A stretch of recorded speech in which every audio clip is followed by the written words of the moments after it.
in the kibbutz, she became very, very unhappy with the child-rearing practices, which at that time were called chinuch mishutaf, collective education.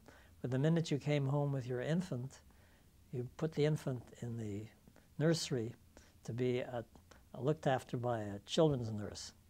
The theory was that you didn't want a child. Remember, we were creating a youth society. Mered haben, revolt against the old. And if you had an objective nurse, the child could not manipulate or be manipulated by bowel movements and that sort of thing. Everything was going to be very objective. So, and you were not deprived after work. You came and picked up your child. So from 4 to 6 or whatever bedtime was, the child had you for a period of love with devoid of any tension and any conflict. My wife immediately, what happened was there wasn't room in the children's house. So we had Nomi with us for the first 6 weeks. And after that, for my wife to deliver Nomi into the arms of a nurse, an objective nurse, proved to be too much. And after 3 years, it was really, it was ironic because for me, everything was just beginning to bloom. We're harvesting the first crops. And she said, look, I can't. It's just impossible for me to accept this. We have to make a decision. You have to make a decision because I'm leaving.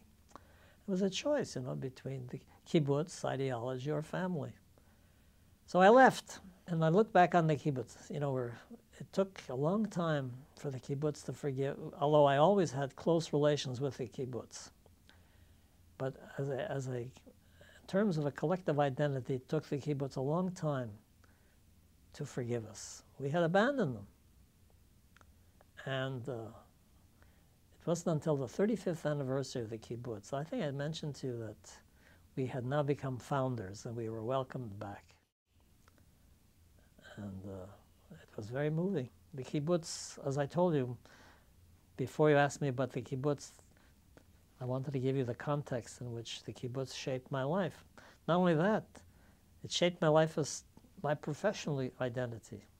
I went off to a college of agriculture and entered the sciences as a consequence. And here I am, Krista, an old scientist